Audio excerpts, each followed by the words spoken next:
నమస్తే మాస్టర్స్. యోగానంద జీవిత సారాంశంలో గురుదేవుల సన్నిధిలో చివరి రోజులు. గురూజీ, ఈవేళ పొద్దున మీరు ఏకాంతంగా కనిపించినందుకు నాకు సంతోషంగా ఉంది. పండ్లు గులాబీల సుగంధ భారాన్ని మోసుకొని నేను ఇప్పుడే శ్రీరాంపూర్ ఆశ్రమానికి వచ్చాను. శ్రీ యుక్తేశ్వర్ గారు నిర్లిప్తులై చూశారు నా వైపు. ఏమిటి నీ ప్రశ్న? తప్పించుకోవడానికి చూసినట్టుగా గది అంతా కలయి చూశారు గురుదేవులు. గురూజీ, నేను మీ దగ్గర హై స్కూల్ పిల్లాడిగా వచ్చాను. ఇప్పుడు పెరిగి పెద్దవాడినయ్యాను. 1-2 వెంట్రుకలు కూడా నెరిశాయి. మొదట మనం కలుసుకున్న క్షణం నుంచి ఈనాటి వరకు మీరు నా మీద మౌనంగా ఆప్యాయతగా కురిపిస్తూ వస్తున్నప్పటికీ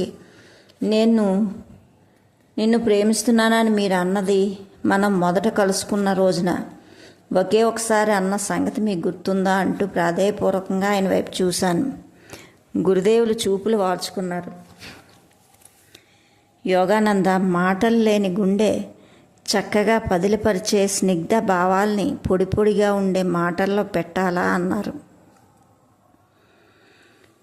గురూజీ, మీరు నన్ను ప్రేమిస్తున్నారని నాకు తెలుసు, కానీ ఆ మాట మీరు చెప్పగా వినాలని నా చెవులు తప్పించిపోతున్నాయి. నువ్వు కోరుకున్నట్టే కానీ వైవాహిక జీవితంలో ఉన్న రోజుల్లో నేను యోగ మార్గంలో తర్ఫీదు ఇయ్యడానికి నాకు ఒక కొడుకుంటే బాగుండునని నేను తరచూ తపిస్తూ ఉండేవాడిని. కానీ నువ్వు నా జీవితంలో అడుగుపెట్టాక తృప్తి పడ్డాను.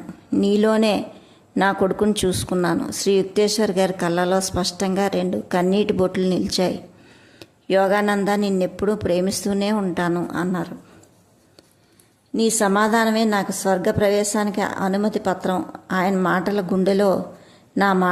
నా గుండెలో బరువు దిగిపోయినట్టు అనిపించింది. ఆయన భావావేశరహితంగా కుదురుగా ఉండేవారని నాకు తెలుసు. అయినా ఆయన మౌనానికి నేను తరచూ ఆశ్చర్యపోతూ ఉండేవాడిని. ఆయన నేను పూర్తిగా తృప్తిపరచలేకపోయానేమో అని అప్పుడప్పుడు అనుకుంటూ ఉండేవాడిని. ఆయనది చిత్రమైన స్వభావం. ఎప్పుడూ పూర్తిగా తెలిసేది కాదు. బయటి ప్రపంచానికి అందనంత లోతుగా నిశ్చలంగా ఉండేది ఆయన ప్రకృతి. ఆయన ప్రపంచం విలువల్ని ఏనాడో అధిగమించారు. తర్వాత కొన్నాళ్ళకి నేను కలకత్తా ఆల్బర్ హాల్లో అసంఖ్యాకులైన శ్రోతల సమక్షంలో ఒక సభలో ప్రసంగించాను. శ్రీ యుక్తేశ్వర్ గారి సంతోష్ సంస్థానం మహారాజా కలకత్తా మేయర్లతో పాటు సభావేశం మీద కూర్చోవడానికి అంగీకరించారు. గురుదేవులు నా దగ్గర వ్యాఖ్యానం ఏం చేయలేదు, కానీ ప్రసంగ సమయంలో నేను అప్పుడప్పుడు ఆయన వైపు చూస్తూ ఆయన సంతోషిస్తున్నట్టు కనిపిస్తున్నారని భావించాను. తర్వాత శ్రీరాంపూర్ కాలేజీ పూర్వ విద్యార్థుల సభలో ప్రసంగించవలసి వచ్చింది. నేను పాత సహోద్యాయుల్ని చూస్తూ ఉంటే, వాళ్ళు తమ పిచ్చి సన్యాసిని చూస్తూ ఉంటేనే ఆనంద బాష్పాలు స్రవించాయి. ధారాళమైన వాగ్దాటి గల మా తత్వశాస్త్రాచార్యులు డాక్టర్ ఘోషాల్ గారు నన్ను అభినందించడానికి ముందు వచ్చారు. కాలం అనే రసవాది వల్ల వెనకటి మా అపార్థాలన్నీ తొలగిపోయాయి. ఆ తర్వాత శ్రీరాంపూర్ కాలేజీ డిసెంబర్ నెలలో శ్రీరాంపూర్ ఆశ్రమంలో చలికాలపు సంక్రమణోత్సవం జరిగింది. ఎప్పటి మాదిరిగానే శ్రీ యుక్తేశ్వర్ గారి శిష్యులు ఎక్కడెక్కడ వాళ్ళు అక్కడ సమకూరారు. భక్తి సంకీర్తనలో అమృతం లాంటి తియ్యటి గొంతుతో కిష్టోద ఒక్కొక్కడు పాడిన పాటలు, కుర్ర విద్యార్థులు వడ్డించిన విందు భోజనం, కిటకిటలాడే ఆశ్రమ ప్రాంగణం, ఆరుబయట నక్షత్రాల కింద గాఢంగా సంచలనాత్మకమైన గురుదేవులు ఉద్బోధ, ఎన్నెన్నో జ్ఞాపకాలు, ఎప్పుడో గతించిన ఏళ్ల ఆనంద మహోత్సవాలు. అయితే ఆ రోజు రాత్రి ఒక కొత్త విశేషం ఉంది. యోగానంద, ఈ సమావేశంలో నువ్వు ఇంగ్లీష్లో మాట్లాడు. ఇబ్బందిగా అసమానమైన ఈ కోరుతూ ఉంటే గురుదేవుల కళ్ళు మిలమిలా మెరిశాయి. ఇంగ్లీష్లో నా మొదటి ఉపన్యాసం జరగడానికి ముందు ఓడలో నేను పడ్డ అవస్థ తలిచారో ఏమో ఆయన. నా శ్రోతలందరూ సోదర శిష్యులు ఈ కథ చెప్పి గురుదేవులకు హృదయపూర్వకంగా జోహార్లు అర్పిస్తూ ముగించాను. అమోఘమైన వారి మార్గదర్శకం నాకు మహాసముద్రంలో ఓడ మీదే కాదు, మహావిశాలమైన ఆనందభరితమైన ఆదరభరితమైన అమెరికా దేశంలో నేనున్న 15 ఏళ్ళు ప్రతిరోజు నాకు లభిస్తూనే ఉంది అంటూ ముగించాను. అతిథులు వెళ్ళిపోయిన తర్వాత శ్రీ యుక్తేశ్వర్ గారు ఒకప్పుడు తమ పక్కలో పడుకోమని నిద్రపోవడానికి అనుమతించి నన్ను తీసుకొని వెళ్ళిన పడగదికే రమ్మని పిలిచారు. ఇప్పుడు ఆ రోజు రాత్రి మా గురుదేవులు అక్కడ ప్రశాంతంగా కూర్చొని ఉన్నారు. వారి పాద సన్నిధిలో అర్ధచంద్రాకారంగా కూర్చున్నారు శిష్యులు. యోగానంద, నువ్వు ఇప్పుడు కలకత్తా వెళ్ళిపోతున్నావా? రేపు మళ్ళీ ఒకసారి రా ఇక్కడికి, నీకు చెప్పవలసిన సంగతులు కొన్ని ఉన్నాయి. మర్నాడు మధ్యాహ్నం ఆశీర్వాదపూర్వకమైన చిన్న మాటలు కొన్ని పలికి శ్రీ యుక్తేశ్వర్ గారి పరమహంస అనే ఉన్నత పరివార్జక బిరుదు నాకు ప్రసాదించారు. ఆయన ముందు నేను మోకరిల్లుతూ ఉండగా ఇలా అన్నారు: ఇప్పుడు ఇది స్వామి అన్న నీ వెనకటి బిరుదానికి బదులుగా వాడుకలో వస్తుంది. పరమహంసజీ అన్నది పలకడానికి నీ పాశ్చాత్య శిష్యులు పడవలసిన పాటలు తలుచుకొని నాలో నేను ముసుముసు నవ్వులు నవ్వుకున్నాను. భూమి మీద ఇప్పుడిక నా పని పూర్తయింది, ఇక నువ్వు కొనసాగించాలన్నారు గురుదేవుడు ప్రశాంతంగా. ఆయన కళ్ళు ప్రసన్నంగా ఉన్నాయి. నా గుండె భయంతో దడదడ కొట్టుకుంది. పూరీలో మన ఆశ్రమం బాధ్యత తీసుకోవడానికి ఎవరికైనా పంపు అంటూ చెప్పారు శ్రీ యుక్తేశ్వర్ గారు. నేనంతా నీ చేతుల్లో పెట్టేస్తున్నాను. నువ్వు నీ జీవిత నౌకని, సంస్థాన నౌకని విజయవంతంగా దైవ తీరాలకు చేర్చగలుగుతావు. నేను కన్నీళ్లు కారుస్తూ ఆయన పాదాలను చుట్టేసుకున్నాను. ఆయన లేచి ప్రేమ పురస్కారంగా దీవించారు. తరువాత గురుదేవులు తమ ఆస్తిని బందోబస్తు చేయడానికి సంబంధించిన న్యాయశాస్త్రపరమైన వివరాలు నాతో ముచ్చటించారు. తాము పోయిన తర్వాత ఈ 2 ఆశ్రమాలని, ఇతర ఆస్తుల్ని స్వాధీనం చేసుకోవడానికి తమ బంధువులు ఎవరూ వాద్యం ఆడకుండా ఉండేలా కట్టుదిట్టం చేయాలని ఆయన ఆత్రం.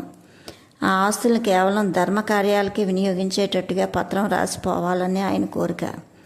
ఈ మధ్య గురువుగారు కిద్దర్పూర్ వెళ్ళడానికి ఏర్పాట్లు జరిగాయి, కానీ వెళ్ళలేకపోయారు. నా సోదర శిష్యుడు అమూల్యబాబు ఒకనాడు మధ్యాహ్నం నాతో అన్నాడు. ఏదో కీడు జరగబోతుందని నాలో వణికి పుట్టింది. నేను గుచ్చి అడిగిన మీదట శ్రీ యుక్తేశ్వర్ గారు ఇలా చెప్పారు: ఇంకా నేను కిద్దర్పూర్ వెళ్ళేది లేదు. ఒక క్షణం గురుదేవులు జడుసుకున్న పసివాళ్ళ వణికిపోయారు.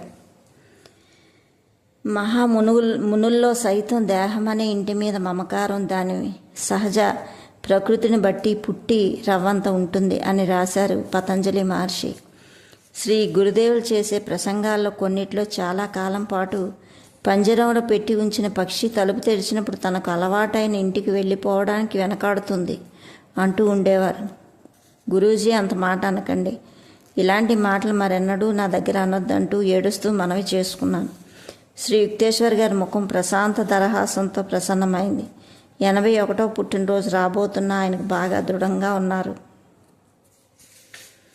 మాటల్లో వెలువడకపోయినా హృదయానికి అనుభూతమయ్యే మా గురుదేవుడి ప్రేమలో ప్రతిరోజు వాళ్లాడుతూ ఆసన్నమవుతున్న మరణాన్ని గురించి ఆయన చేసిన రకరకాల సూచనలు నా మనసు నుంచి తొలగించేశాను.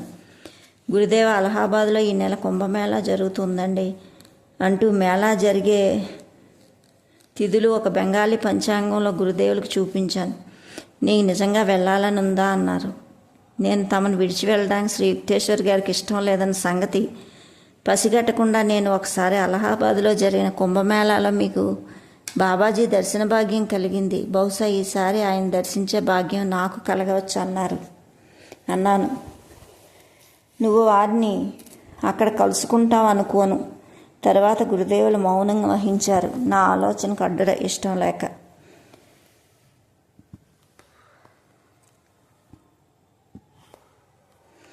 మర్నాడు నేను కొంతమందిని వెంట పెట్టుకొని అలహాబాద్కి బయలుదేరుతూ ఉంటే గురుదేవులు యథాప్రకారంగా ప్రశాంతంగా నన్ను ఆశీర్వదించారు. శ్రీ యుక్తేశ్వర్ గారి వైఖరిలో ఉన్న గూఢార్థాలు నాకు స్పృహలో లేకపోవడానికి కారణం గురుదేవుల మరణాన్ని నిస్సహాయంగా చూస్తూ ఉండిపోవాల్సిన అనుభవం నాకు బలవంతంగా కలగకుండా ఉండాలని భగవంతుడు ఇచ్చారు. నా జీవితంలో ఎన్నడూ ఇలాగే జరుగుతోంది. నాకు అత్యంత ప్రియమైన వాళ్ళ మరణ సమయాల్లో దేవుని దయతలిచి నేను ఆ సన్నివేశాల దూరాన్ని ఎక్కడో ఉండేటట్టు ఏర్పాటు చేశారు. మా బృందం అంతా 1936 నుంచి 23వ తేదీ కుంభమేళా చేరింది. దాదాపు 20 లక్షల మంది ఉన్న జన సంతోషం కంటికి ఆకర్షణంగా ఉండడమే కాదు, మనసుకు ఉర్రూతలూగిస్తుంది. ఉక్కిరిబిక్కిరి చేస్తుంది. పరమాత్మ విలువ మీద తరమైన భగవత్ అలంబన ప్రాప్తి కోసం లౌకిక బంధాలని విడిచిపెట్టిన సాధు సన్యాసుల మీద అధమాధమ స్థితిలో ఉన్న రైతులకు సైతం సహజసిద్ధమైన గౌరవం ఉండడం భారతీయ విశిష్టత. కపటము, నయవంచకులు కూడా నిజంగా ఉన్నారు. కానీ భగవదాశీస్సులతో దేశాన్ని వెలుగొందించే కొద్ది మంది కోసం భారతదేశం అందరినీ గౌరవిస్తుంది. సువిశాల దృశ్యాన్ని చూసిన పాశ్చాత్యులు జాతి జీవనాడి కాలం తాకిడి తట్టుకుంటూ భారతదేశం నిలుపుకుంటున్న అణచలేని జీవశక్తికి మూలమైన ఆధ్యాత్మిక వైభవాన్ని అనుభూతి కావించుకోవడానికి అద్వితీయమైన అవకాశం కలిగింది. మా బృందం మొదటి రోజంతా కేవలం చూడడంతోనే గడిపింది. వేల కొద్ది యాత్రికులు పాప పరిహార నిమిత్తం పావన గంగలో స్నానాలు చేశారు. బ్రాహ్మణ పురోహితులు శాస్త్రోక్తమైన పూజా పునస్కారాలు, అగ్నికార్యాలు నిర్వర్తించారు. మౌన సన్యాసుల పాదాల దగ్గర భక్తిపూర్వకంగా కానుకలు సమర్పించారు. ఏనుగులు, అందంగా అలంకరించిన గుర్రాలు, మందకొడిగా నడిచే రాజపుటేరు ఒంటెలు బారులుగా సాగాయి. వాటి వెనక వెండి బంగారాలతో చేసిన రాజదండాల్ని, పట్టుముక్కల పతాకాన్ని ఊపుతూ ఉంటే దిగంబర సాధు చిత్రమైన ఊరేగింపు సాగింది. గోచీలు మాత్రం పెట్టుకొని తపస్సులు ప్రశాంతంగా చిన్న చిన్న గుంపులుగా కూర్చోన్నారు. వేడికి చలికి తట్టుకోగలిగేందుకు వీలుగా వారికి ఒంటికి బూడిద పూసుకున్నారు.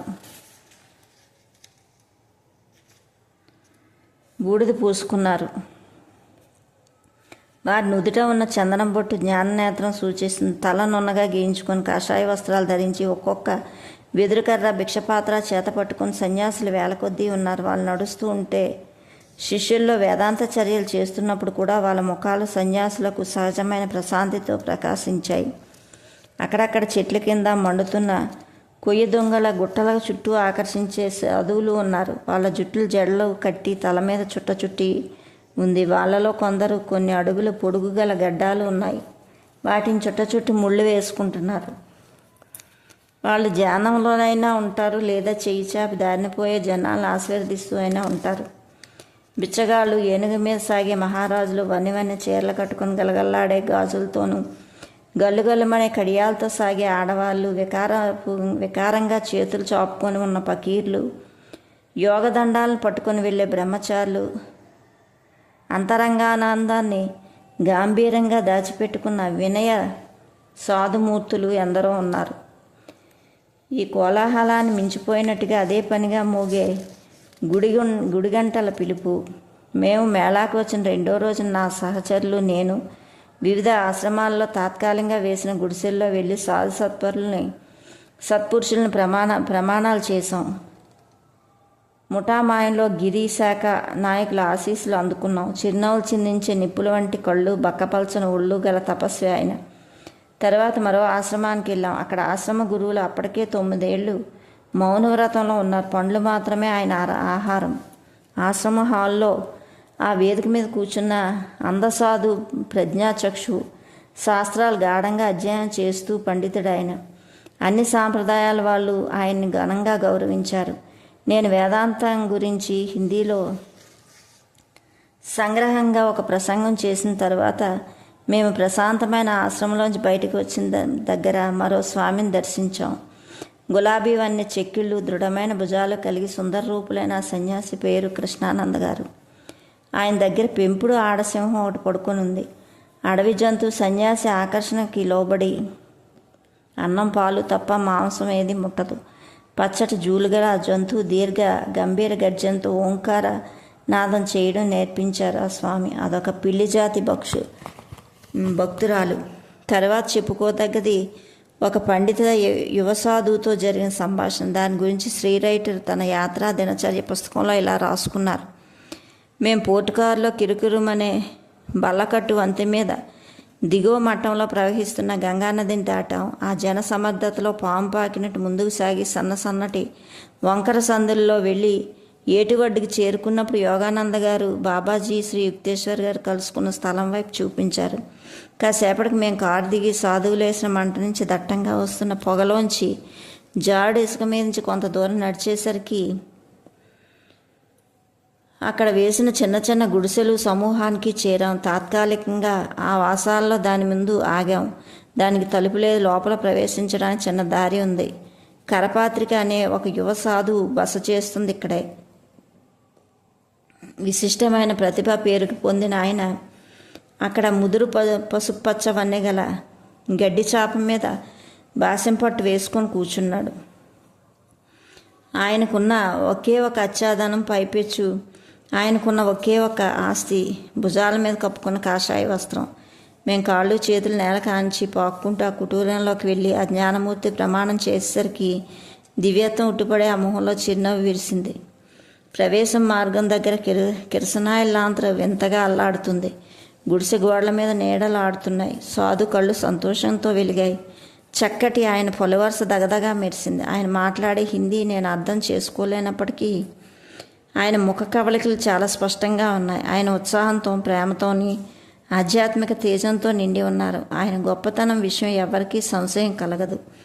భౌతిక ప్రపంచంలో సంబంధం లేకుండా ఉండేవాడు సుఖజీవనాన్ని గురించి ఊహించుకోలేడు. బట్టల సమస్య ఉండదు. రోజు విడిచి రోజు తప్ప అన్నం ముట్టకుండా, ఎప్పుడు భిక్షపాత్ర పట్టకుండా ఉండడం వల్ల రకరకాల తిళ్ళ కోసం మొహం వాచడం ఉండదు.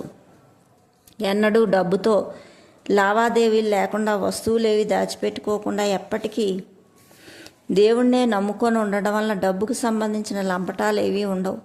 పవిత్ర నదీ తీరాల వెంబడి నడుచుకుంటూ సాగిపోవడం వల్ల వాహనాలు ఎక్కడం అనేది అసలే ఉండదు. మమకారాన్ని తప్పించుకోవడం కోసం వారం రోజుల కంటే ఎక్కువ ఎక్కడా ఉండడం జరగదు. అటువంటి వినయాత్ముడి ఈయన. వేదాల్లో అసాధారణ పాండిత్యం గడించిన ఈయన బెనారస్ విశ్వవిద్యాలయం నుంచి ఎంఏ శాస్త్రాల్లో పండితుడు పట్టం గడించినవాడు. నేను ఆయన పాదాల దగ్గర కూర్చొని ఉన్నప్పుడు ఒకానొక మహత్తర అనుభూతి నాలో వ్యాపించింది. నిజమైన భారతదేశాన్ని చూడాలన్న నా కోరికకు ఈ అనుభవం ఒక సమాధానంలా కనిపించింది. ఆధ్యాత్మిక మహనీయులు గల ఈ దేశానికి నిజమైన ప్రతినిధి ఆయన. కరపాత్రి గారిని ఆయన సంచార జీవితం గురించి అడిగాను. చలికాలానికి మీకు అదనంగా బట్టలు లేవా అని. లేవి, ఇది చాలు అన్నారు. మీరు పుస్తకాలు కూడా తీసుకెళ్తారా అన్నారు. నేను చెప్పింది వినదలిచిన వాళ్ళకి నా జ్ఞాపకంలో బోధిస్తాను. ఇంకా ఏం చేస్తారంటే గంగ ఒడ్డున తిరుగుతాను అన్నారు. ప్రశాంతమైన ఆ మాటలు విన్నప్పుడు ఆయన జీవితంలో ఉన్న నిరాడంబరత నాకు కూడా అలవడితే బాగుండునన్న తపన నన్ను వివసుని చేసింది. అమెరికా కానీ ఇక్కడ నా భుజాల మీద ఉన్న బరువు బాధ్యతలన్నింటినీ గుర్తు చేసుకున్నాను. లేదు యోగానంద, ఇలా గంగ ఒడ్డుని తిరిగే యోగం నీకు ఈ జన్మలో లేదని ఒక క్షణం దిగులుగా అనుకున్నాను. ఆ సాధువు తమ ఆధ్యాత్మిక అనుభూతుల్ని కొన్ని నాకు చెప్పిన తర్వాత నేను చటుక్కు ఒక ప్రశ్న వేశాను. మీరు వర్ణించినవి ఇవన్నీ శాస్త్రజ్ఞానంతో చెప్తున్నారా, మీ అంతరంగిక అనుభవంతో చెప్తున్నారా అన్నాను. పుస్తకాల్లో చదివింది సగం, అనుభవంలో సగం అంటూ చిరునవ్వుతో సూటిగా జవాబిచ్చారు. మేము కొంతసేపు ధ్యాన మౌనంతో కూర్చున్నాం. ఆయన పవిత్ర సన్నిధి నుంచి తరలి వచ్చిన తర్వాత శ్రీ రైటర్ బంగారుగడ్డి సింహాసనమే కూర్చున్న మహారాజు ఈయన అన్నారు. ఆ రోజు రాత్రి మేళా మైదానంలో నక్షత్రాల కింద పుల్లలతో కుట్టిన విస్తరలో భోజనం చేశాం. పళ్ళాలు కడిగే బెడదను భారతదేశం కనీస స్థాయి తగ్గించడం జరిగింది. సమ్మోహనం కలిగించే ఆ కుంభమేళాలో మరో 2 రోజులు ఉన్నాం. తర్వాత వాయువ్యంగా ప్రయాణించి యమునా తీరం ఉన్న ఆగ్రాకు చేరాం. మళ్ళీ మరోసారి తాజ్మహల్ వైపు చూపి సారించాను. పాలరాతితో మలచిన ఆ స్వప్నాన్ని తిలకించి అప్రతిభుడిని అయ్యాను. జితేంద్రుడి పక్కన నించొని ఉన్న వెనుకటి సన్నివేశం నా మనసులో మెదిలింది. అక్కడి నుంచి బయలుదేరి బృందావనంలో స్వామి కేవలానంద ఆశ్రమానికి వెళ్ళాం. కేవలానంద గారి కోసం వెళ్ళడంలో నా ఉద్దేశం ఈ పుస్తకంలో ముడిపడి ఉంది. నన్ను లాహిరి మహాశయుల జీవిత చరిత్ర రాయమని శ్రీ యుక్తేశ్వర్ గారు కోరిన కోరికను నేను ఎన్నడూ మర్చిపోలేదు. నేను భారతదేశంలో ఉన్న కాలంలో అవకాశం దొరికినప్పుడల్లా ఆ యోగ అవతారమూర్తి ప్రత్యక్ష శిష్యుల్ని, బంధువుల్ని కలుసుకుంటూనే ఉన్నాను. వాళ్ళలో జరిగిన సంభాషణ రాసి పెట్టుకున్నాను. యథార్థ విషయాలన్నీ తేదీని సరిచూసుకుంటూ ఫోటోలు, పాత ఉత్తరాలు, పత్రాలు సేకరించాను. నా శ్రీలాహిరి మహాశయ దసరం పెరగడం మొదలుపెట్టింది. గంధ కర్తృవ్యంతో నేను పడవలసిన పాటలు ముందు ఉన్నాయని గ్రహించి డేలా పడిపోయాను. ఆ మహా గురుదేవుల జీవిత కథా రచయితగా నా పాత్రను నేను సముచితంగా నిర్వహించగల సామర్థ్యం నాకు ప్రసాదించమని ప్రార్థించాను. లిఖిత వృత్తాంతంతో తమ గురువుగారిని తక్కువ చేయడం కానీ తప్పుడు వ్యాఖ్య చేయడం కానీ జరుగుతుందేమోనని ఆయన శిష్యుల్లో చాలామంది భయపడ్డారు. దైవ అవతారులైన జీవితానికి పసలేని పలుకులతో ఎవరూ న్యాయం చేయలేరు అని నా దగ్గర వ్యాఖ్యానించాడు పంచానన్ భట్టాచార్యులు గారు. ఇతర సన్నిహిత శిష్యులు కూడా అదేవిధంగా యోగావతారుల్ని అమర గురుదేవుల్ని తమ గురుదేవుల్లో గుండెల్లో దాచిపెట్టుకోవడంలో తృప్తి పడ్డారు. అయినప్పటికీ లాహిరి మహాశయులు తమ జీవిత చరిత్రను గురించి చెప్పిన జోస్యం నా మనసులో ఉండడం వల్ల ఆయన బాహ్య జీవితానికి సంబంధించిన యథార్థ విషయాలను సేకరించి సత్య నిరూపణకు శక్తి వంచన లేకుండా కృషి చేశాను. స్వామి కేవలానంద గారు బృందావనంలో ఉన్న తమ కాచాయని పీఠ ఆశ్రమంలో మమ్మల్ని ఆప్యాయంగా ఆహ్వానించారు. చక్కటి తోటలో ఉన్న ఆశ్రమం భారీ ఎత్తుగా నల్ల స్తంభాలు ఇటుకతో కట్టింది. ఆయన వెంటనే మమ్మల్ని కూర్చునే గదిలో తీసుకువెళ్లారు.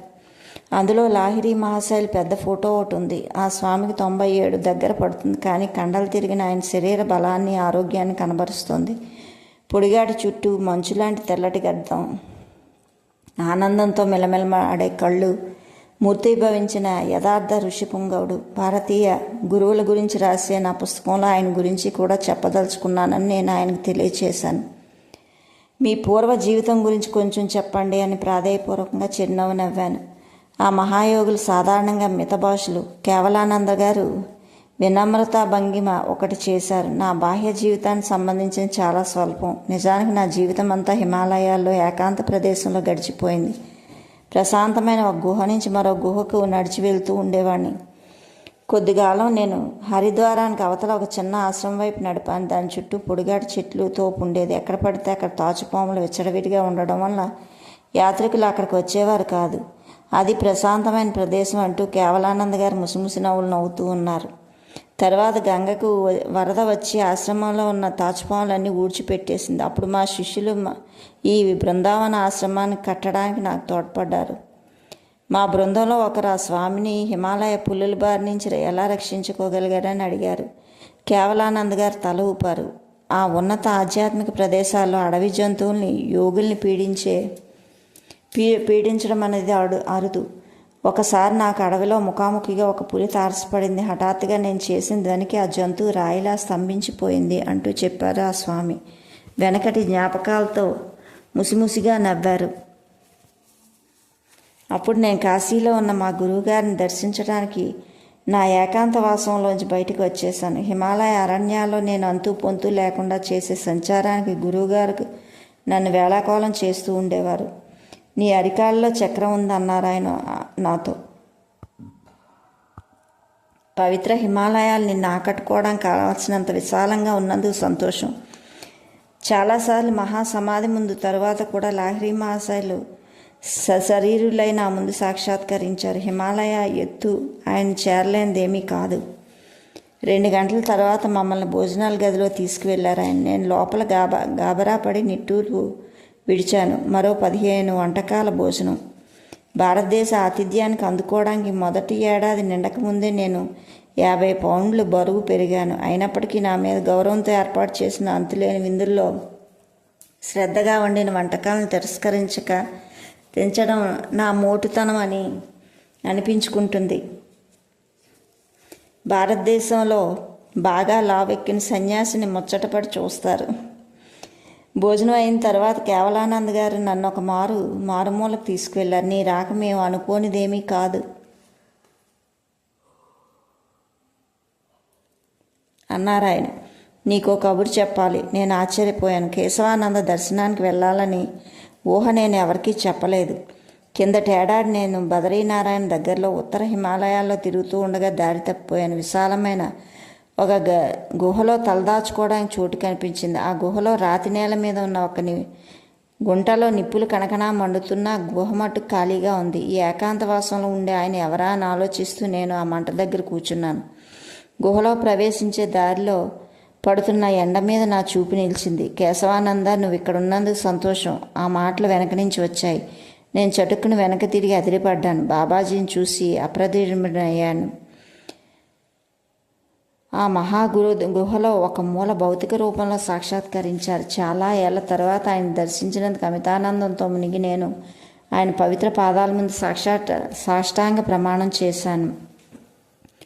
నేను నిన్నిక్కడ పిలిచాను నిన్ను అని చెప్పారు బాబాజీ. అంచేత నువ్వు దారి తప్పిన తాత్కాలిక వసతి అయిన గుహకి రావడం జరిగింది. కిందసారి మనం కలుసుకొని చాలా కాలమైంది. మళ్ళీ మరోసారి నిన్ను పలకరించడం నాకు సంతోషం. ఆ అమర గురుదేవులు ఆధ్యాత్మికంగా నాకు ఉపకారం చేసే కొన్ని మాటలు నన్ను దీవించి తర్వాత ఇలా అన్నారు. యోగానందకి నువ్వు ఒక కబురు చెప్పాలి. అతను భారతదేశానికి తిరిగి వచ్చినప్పుడు నిన్ను చూడడానికి వస్తాడు.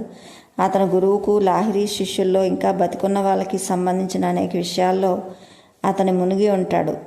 అప్పుడు అతనితో చెప్పు. అతను నన్ను చూడాలని ఆత్రంగా ఎదురు చూస్తున్నాడు. కానీ ఈసారి నేను అతను కలుసుకోనని, మరో సందర్భంలో కలుస్తానని చెప్పు అన్నారు. బాబాజీ పలికిన మాటలు ఓదార్పుతో కూడిన హామీ కేశవానంద గారి నోట విని గాఢంగా చలించాను. నా గుండెలో ఉన్న మోగబాధ ఒకటి దీంతో తొలగిపోయింది. శ్రీ యుక్తేశ్వర్ గారు ముందే సూచించినట్టుగా బాబాజీ నాకు కుంభమేళాలో కనిపించినందుకు మరి నేను దిగులు పడలేదు. ఆశ్రమ అతిథులుగా ఒక రాత్రి అక్కడ గడిపి మర్నాడు మధ్యాహ్నం నేను కలకత్తాకు బయలుదేరాను. యమునా నది మీదనున్న వంతెనలో కార్లలో ప్రయాణం చేస్తూ ఆకాశంలో సూర్యుడు నిప్పురాజేసినట్టుగా నిజంగా అగ్నిదేవుడు వన్నెల కొలిమిలా ఉన్న బృందావన ఆకాశరేఖ అద్భుత దృశ్యాన్ని కింద నిలకడగా ఉన్న నీళ్లలో ప్రతిఫలించుతూ ఉండడం తిలకించి ఆనందించాం. యమునా తీర సైకలాలు బాలకృష్ణుడు స్మృతులతో పునీతమైనవి. ఆ దైవ అవతారమూర్తి ఆయన భక్తులు ఎప్పటికీ ఉండే దివ్య ప్రేమకు ప్రతీక. ఆయన ఇక్కడ ముగ్ధ మాధుర్యంతో గోపికలతో లీలా వినోదంలో మునిగి తేలారు.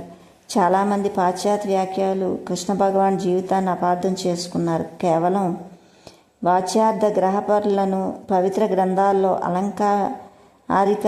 అలంకారిక అభివృద్ధి వ్యక్తి కలవరపరుస్తూ ఉంటుంది. ఒక అనువాదకుడు రాతలో వచ్చిన హాస్యాస్పదమైన తప్పు దీనికి ఉదాహరణ. మధ్యయుగంలో జీవించిన రవిదాస్ అనే చర్మకారుడు ఆత్మద్రష్ట అయిన సాధువు, ఆయనకు సంబంధించిన కథ ఇది. అతడు మానవుల్లోని మరుగుపడి ఉన్న ఆధ్యాత్మిక విభూతిని తన వృత్తికి సంబంధించిన సులువైన మాటల్లో విని గాయం చేశాడు.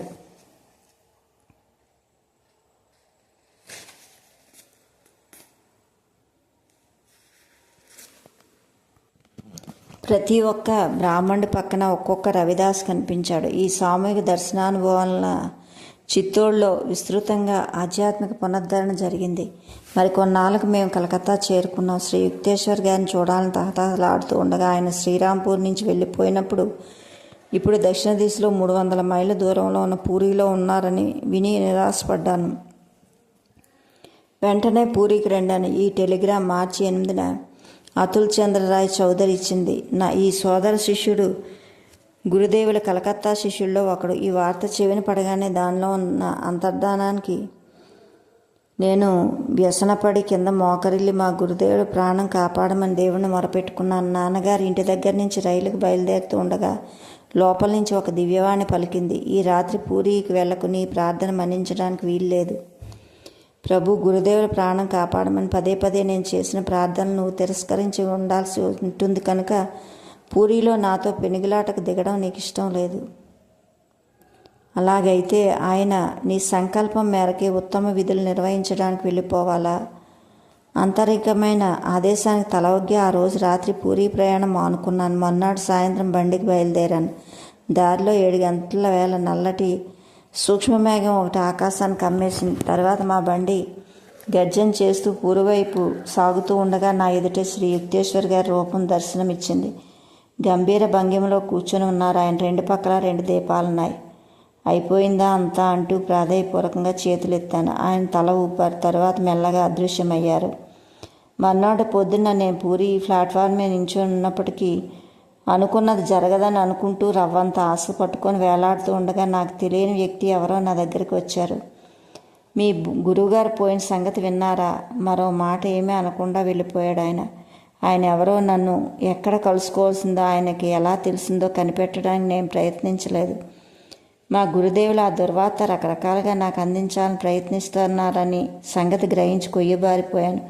నేను ప్లాట్ఫారం గోడ మీద వాలిపోయాను. తిరుగుబాటుతో కుతకుతలాడుతున్న నా అంతరంగం ఒక అగ్ని పర్వతంలా ఉంది. నేను పూరి ఆశ్రమంకు చేరేసరికి దాదాపు స్పృహ తప్పి పడిపోయే స్థితిలో ఉన్నాను. గుండె చిక్కబట్టుకో, ప్రశాంతంగా ఉండు అని పదే పదే మృదువుగా చెబుతూ వస్తుంది అంతర్వాణి. ఆశ్రమంలో గురుదేవుల భౌతిక కాయంలో ఉన్న గదిలో అడుగుపెట్టాను. ఊహించలేనంత సజీవంగా పద్మాసనంలో ఉంది ఆయన శరీరం. ఆరోగ్యంగా సౌందర్యం ఉట్టిపడుతుంది. చనిపోవడానికి కొన్నేళ్ల ముందు ఆ గురువుగారు కొద్దిగా జ్వరం వచ్చింది. కానీ ఆయన అంతధామంలో ఆరోపించడానికి ముందు రోజున ఆయన శరీరం పూర్తిగా ఆరోగ్యం చేకూరుకుంది.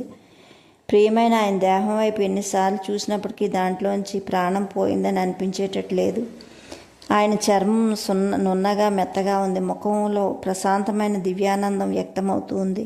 మార్మికమైన పిలుపు వచ్చిన సమయంలో ఆయన స్పృహతో దేహాన్ని విడిచిపెట్టారు.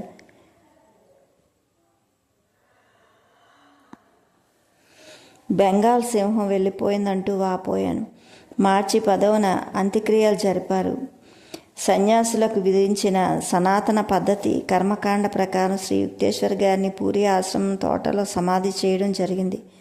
తర్వాత ఆయన శిష్యులు, దగ్గరలో ఉన్నవాళ్ళు, దూరాల్లో ఉన్నవాళ్ళు మేము సంక్రమణ సందర్భంగా గురుదేవులను శ్రద్ధాంజలి గడించడానికి వచ్చాం. కలకత్తాలో ప్రముఖమైన అమృత బజార్ పత్రిక అందమైన ఆయన బొమ్మ ఒకటి వేశారు.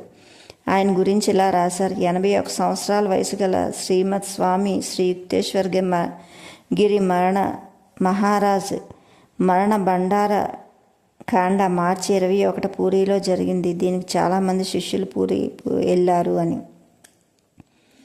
భగవద్గీత వ్యాఖ్యాయాల్లో అగ్రేసర్లు ఒకరైన స్వామి మహారాజ్, కాశీలో ఉండే యోగిరాజు శ్రీ శ్యామచరణ లాహిరి మహాశయులు శిష్య శిఖామణి స్వామి మహారాజ్ భారతదేశంలో అనేక యోగదా సత్సంగ కేంద్రాలకు, సెల్ఫ్ రియలైజేషన్ ఫెలోషిప్ కేంద్రాలకు వ్యవస్థాపకుడు. అంతేకాకుండా ఆయన ప్రధాన శిష్యులైన స్వామి యోగానంద గారు పాశ్చాత్య దేశాలకు వ్యాప్తి చేసిన యోగ విద్యా ఉద్యమానికి గొప్ప స్ఫూర్తినిచ్చినవారు. ఆయన మహాసముద్రాలు దాటి వెళ్ళి భారతీయ మహామహోల సందేశాన్ని అమెరికాకి వ్యాప్తి చేయాలన్న స్ఫూర్తి స్వామి యోగానంద గారికి కలిగింది. శ్రీ యుక్తేశ్వర్ గారి భవిష్యత్ దృష్టి, గాఢానుభూతి, భగవద్గీతకు, పవిత్ర గ్రంథాలకు శ్రీ యుక్తేశ్వర్ గారు చేసిన వ్యాఖ్యానాలు పాశ్చాత్య శాస్త్రాల మీద ఆయనకున్న అధికారానికి ప్రత్యక్ష సాక్ష్యాలు. అంతేకాకుండా అవి తూర్పు దేశాలకు, పడమట దేశాలకు మధ్య నెలకొల్పవలసిన ఏకత్వం సాధనకు మార్గనిర్దేశకత్వంగా నిలుస్తాయి. అన్ని మత విశ్వాసాల ఏకత్వాన్ని నమ్మే శ్రీ యుక్తేశ్వర్ మహారాజ్ మతంలో శాస్త్రీయ దృష్టి పొందుపరచడానికి వివిధ తెగల సంప్రదాయాల నాయకుల సహకారంతో సాధుసభ స్థాపించారు.